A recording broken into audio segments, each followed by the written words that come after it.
of biology and mechanics in the past few galactic rotations, the study of human endeavors has become a popular science of interest. Hundreds of articles have been published in a relatively short time that detail the unique and unbelievable adaptations the human has undergone in order to survive as the #1 top predator on a Class of 1 death planet. While many species, like the human, possess superior intelligence, humans also have the added advantage of physiological durability that is often lacking in their sentient counterspecies across other worlds. Scientists have and continue to uncover many human physiological advantages seen in complete isolation in their species. For example, we can examine the hand, wrist, elbow, and shoulder of a human, which together produce the altogether unique ability to throw stuff and to do it accurately. Now, of course, there are many species out there capable of lobbing objects from one area to another, but none so fast or as accurately as humans. Both the males and females are capable of an extreme degree of accuracy and speed, the power of which can be fatal to other humans if the object is thrown with sufficient strength and accuracy. In human sports, a pitcher for baseball can throw a ball at speeds a little over 100 mph into a 2-foot diameter square. Though this is putting it mildly, human theory suggests that it helped them capture food against faster, more agile prey species of their planet. While others suggest some connection to language acquisition, over the centuries humans have augmented this ability with technologies like the sling, but even without these additions, the human ability to throw is still adaptively astonishing. Krill hated war, and especially being involved in it.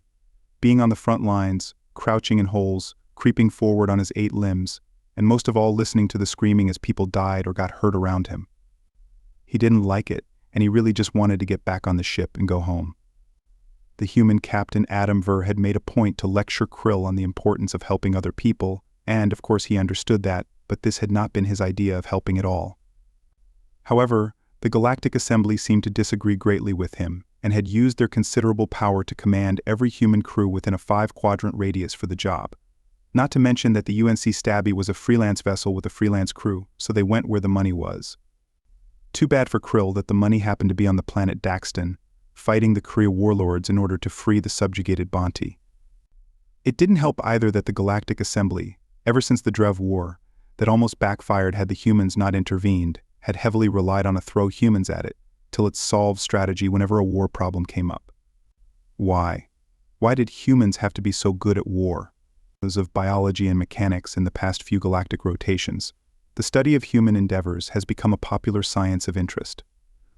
Hundreds of articles have been published in a relatively short time that detail the unique and unbelievable adaptations the human has undergone in order to survive as the #1 top predator on a Class of 1 death planet. While many species, like the human, possess superior intelligence, humans also have the added advantage of physiological durability that is often lacking in their sentient counterspecies across other worlds.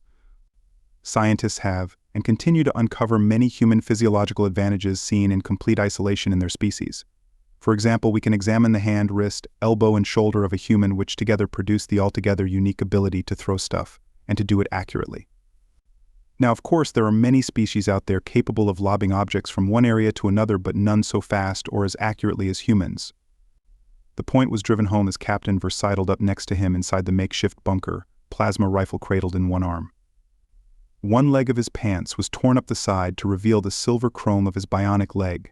The metal was dented and marred with scratches from days of fighting, but he didn't seem to notice or care. From what Krill understood, Captain Ver had received that injury in a war, not unlike this, in a struggle on behalf of the Galactic Assembly. Despite his missing limb, the captain had never complained of any issues related to the traumatic injury. Truth be told, Krill hadn't noticed any difference between the man and his fully formed counterparts. Despite his ability to sneak alcohol or snacks into restricted areas, that little trick seemed to be massively improved. "Captain." The man leaned back against the wall close to him and took a long, deep breath. "We are officially FUBAR. Ammunition is running low and they've destroyed the bridge. The chasm walls will be too hard to climb without help from reinforcements, and they all seem to be tied up elsewhere. We shouldn't expect help for a while to come. Do what now, and who's trapped by ropes?" "Sorry, it's a figure of speech. We can't get out of here and no one can help." Krill gave a moan of horror as the captain spoke. Wait, hold on. There is good news." Krill looked up, an edge of hope spiking through his thoughts. "Their bridge has been destroyed as well, so reinforcements aren't likely to be coming for them either." Krill wilted. Humans had a sort of dumb optimism that made it difficult to understand when things were bad, either that or they genuinely didn't know what was meant by good news. Imminent rescue was good news, surrender from the other side was good news, but not this. Those particular set of circumstances were probably what brought them to this point, completely run out of ammunition and stranded on a platform within a deep pit. A large crack had leveled the ground of the canyon, breaking it in half by a good 20 feet of chasm reaching down into darkness, filled with a low-hanging fog obscuring the bottom. One canyon, two halves, and two armies both stranded and both by now completely without ammunition. It was an odd sight, the humans standing in a long line on one side, the Kree soldiers in another long line on the other side, angrily staring at each other, making gestures and jeering. It had been hours, yet still it was loud and it was long and it was creative. Saggy puss slugs, wriggly butt worms, you slimy mangy deformed flesh toads, long ago ran out of classic galactic insults. The enemy side had begun to just use insults from their own language, but when they went through that they just started to just put words together to create new insults. Astonishingly, the humans still hadn't run out of new human insults. Just how many did they have? Though Krill had to say, they seemed more and more convoluted, equally creative, and long. When God rained beauty over all his creations, you guys were probably holding an umbrella. Your face makes onions cry, you are the alien version of period cramps. Your mother was a hamster, and your father smelt of elderberries. I will kick your ass so hard, your vertebrae will pop out of your mouth one by one, like a Pez dispenser. Krill wasn't sure what most of it meant, as the meaning of the human insults was most likely lost in translation, but he was pretty sure he did not want to learn where the captain was going to stick his prosthetic leg. It must have been infuriating for both sides, so close to each other yet unable to do anything about it. The humans were a species of action, and once riled up, it was hard to bring them back down. Every now and then one of the humans would let out its customary war cry, and the others would take up the call to add to the jeering, but the Kree gave as good as they got, clicking at the humans in their unusual language and bashing their plated surfaces against each other for the noise. It was altogether too deafening, at least that's how it was until one insult raised itself above the rest. Suddenly it was eerily silent on the human side. The translation was difficult for Krill to make out, but it was directed mostly at Captain Veer, the clear leader of their side, and said something about him in relation to the larvae state of his own species' children, or babies, or something like that, and most of all, above his parental unit, specifically his mother. Whatever the translation, the captain went silent, and their entire side of the plateau went deadly instantly. The reaction was so sudden and jarring that the other side followed suit, unsure what was going on. Glancing around at the faces of the men, the humans, angry before, now stood in states of shock, and however that was possible, even more anger. The captain held very still, pale skin rushing with the thick, long-wave liquid that pulsed through his body. He said nothing for the longest moment before silently motioning one of his soldiers to his side. He came along with his twin brother to confer with the captain. Krill was just able to make out their muttered conversation. "You told me once that you were a pitcher in the minor leagues back home." There was a pause of confusion as the other human responded. Well, yes, sir. Why?" The question was ignored. "Well, how good were you?" Off to the other side, the twin brother piped up. "Amazing, sir. Just amazing. I might have gotten the good looks, but he got the talent. He would have been in the major leagues if it weren't for the car accident." He was on his way, still amazing now, too. The brother brushed him away, but the grin on his face was clear. He gave a sort of self-deprecating shrug before grinning. "Yeah, he's right." The captain was silent for a long moment, contemplating the chasm between them and the other side. After a moment, he reached down, palming a fist-sized rock in his right hand, tossing it up and down with a measuring, thoughtful expression. After a moment, he held out the rock and calmly pointed towards the tallest of the Kree, the one that had yelled the insult. "How about a fastball right down the center?" The other man looked at the captain, then at the rock, before a grim, malicious smile took over his face. "My pleasure, sir." All around him the humans stepped back, giving him a measure of space. The Kree looked on in confused amusement at the human as he adjusted himself atop a small hillock on the ground. He rotated his shoulder a few times, stretched his arms, and flexed his fingers. Krill had never seen a human set up for a feat this way before, so he couldn't have said what was going to happen. Since it was humans, probably something including violence. Appearing satisfied, the human placed himself sideways, toes pointing parallel to the chasm. Luckily for Krill, with 4 cortical hemispheres, breaking down the following movement was a simple task. The slow Kree were still watching, amused, when the tall one's head just seemed to explode out of nowhere. The movement happened in under milliseconds, a complex set of movements designed to store energy, link up the body, and release it at maximum efficiency.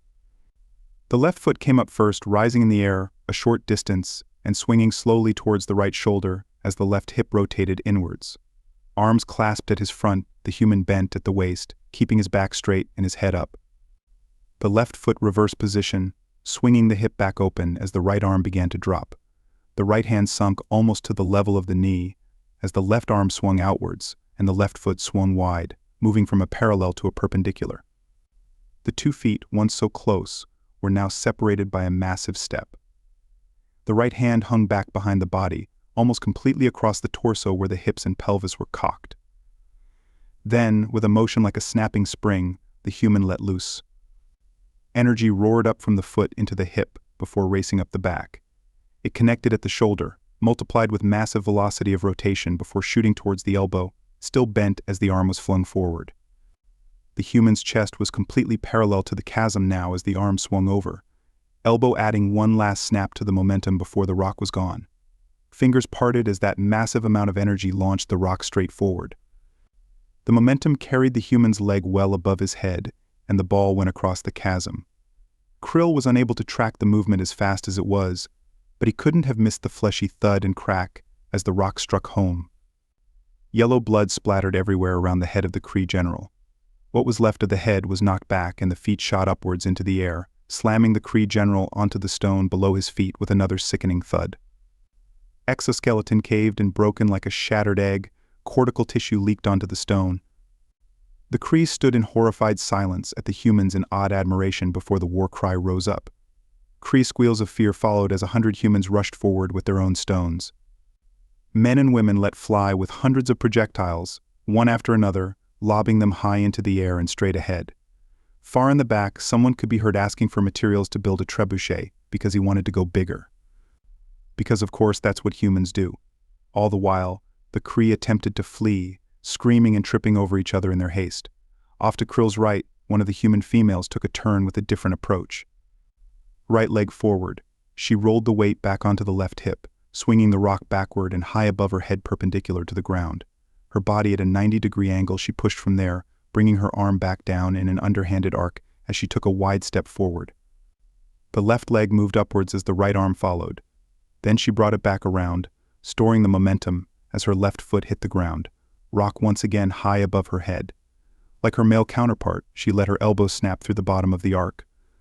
The rock shot upwards and connected with the throat of a Kree lieutenant running in the opposite direction. He sprawled to the stone, choking against his crushed windpipe. The humans called in screams of triumph as they morphed their bodies into projectile-slinging weapons, firing at a rate and accuracy Krill had never seen from biological movement. Of course they missed some targets, but more often than not they made contact, smashing carapace, shattering exoskeletons, and wreaking destruction. Those that could not escape towards the end of the chasm soon lay in wasted heaps, one atop another, moaning with the agony of their broken bodies, or stilled in pools of their own juices. The battlefield before them was a massacre, and not one human had been touched. In odd horror, Krill sat in a state of stunned shock as Captain Ver walked over, massaging his shoulder with a grimly smug expression on his face. "Thank the Lord for middle school PE, am I right?"